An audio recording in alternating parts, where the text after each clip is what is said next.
Silver's Jazz asks, I do have a problem that I was hoping you could help me with. How do I not take things customers at my job say personally? I got a lot of snooty customers sometimes.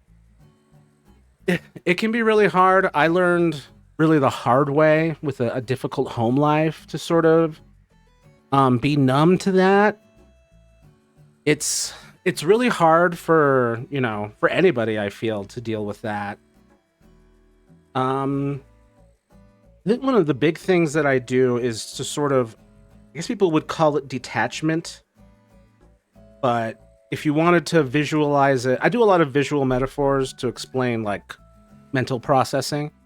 So one of the things that I've learned to do is to sort of, like Neo in the Matrix, prevent, like, just sort of like, oh, you have words, you have emotions, you have feelings, you have sentiments coming at me.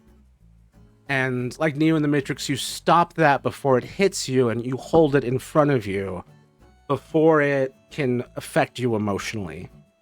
You just keep that separate. And that will help. That will help preserve your peace quite a bit. To say those aren't my thoughts and feelings, those are separate from me. And by doing the sort of Neo Matrix thing, I keep breaking my damn thing. Doing that lets you keep it separate from your own emotions. The metaphor works good for preventing it from hurting you, right? Like you stopped bullets, okay, and now you can pull that bullet out of the air and look at it from all angles. You could swat it down. You have a certain control there. So that's the number one thing, is keeping that detachment, because then you can keep a calm head. And keeping a calm head, no anxiety, no fear, no anger, no frustration. Keeping there, staying in that spot will it'll do you good just in your overall life. But in a conflict situation, you have the upper hand, because the person who's angry and upset and being rude is by their own nature like they've got more anxiety, more fear, more frustration. And biologically, that makes humans think less clearly, less intelligently, less effectively.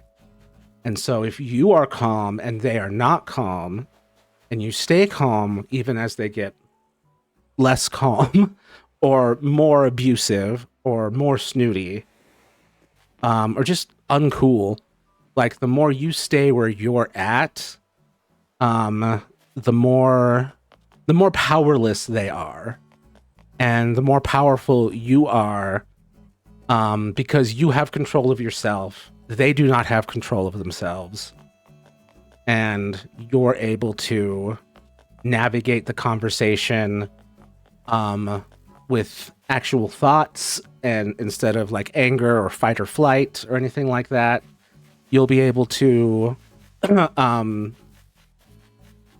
like shrug it off.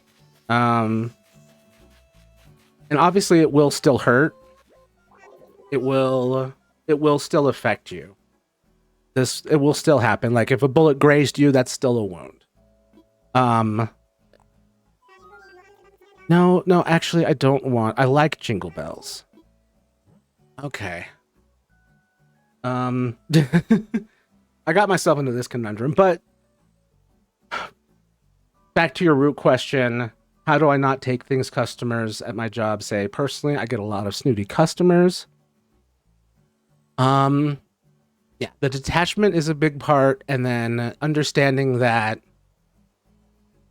wherever this negativity that they're giving you is coming from, it's not your fault. It's not your responsibility or your burden to bear, no matter how much they try to like put that on you.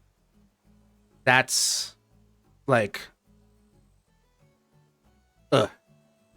But that's just in general. Do you have like an example of the type of things that they say? You're saying snooty. I'm wondering how snooty we're talking about. Because my brain kind of went to just like bad customers in general. But if you're dealing with like a lot of snooty people,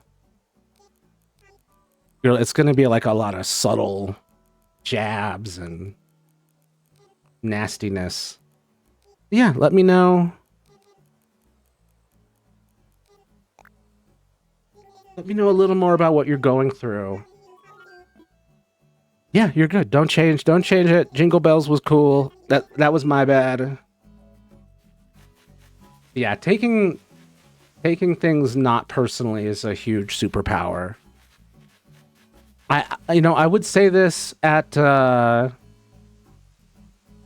would talk about this at work. The idea of not taking things personally, even if they are personal.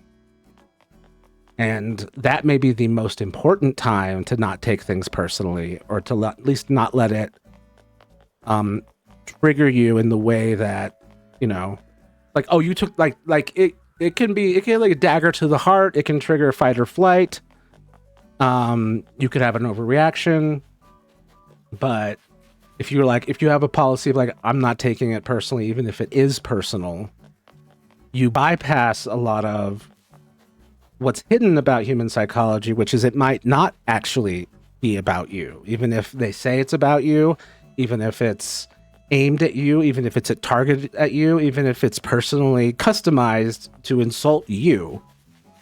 The pain that it is coming from is not rooted in you. It is rooted in some pain in them.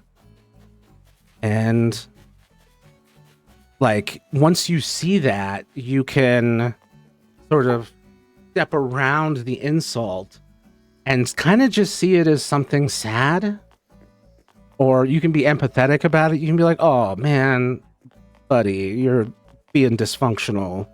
You wouldn't say that out loud, obviously, but just be able to see around the behavior.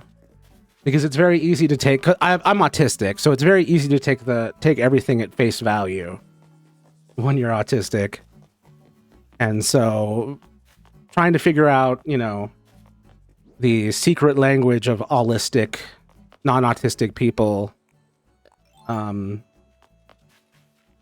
like having to deal with that, you discover like how often the problem that we're talking about isn't actually the problem that we're talking about. The source of the issue isn't actually the source of the issue. There's some other thing in people's minds causing the conflict.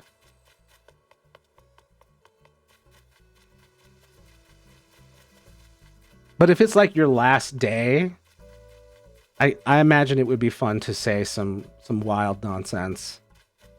At least some like truthful nonsense. Like you suck, etc. But for the most part, the best option is to keep the high ground. And the more you keep the high ground, and as long as you stay there and you let your opponent dig and dig and dig with their mistakes and their low ground nonsense, they will bury themselves. Yeah, I don't know if that answered your question fully, Silver's Jazz. I'm not even sure if you're still here. But thanks for asking, and thanks for being here.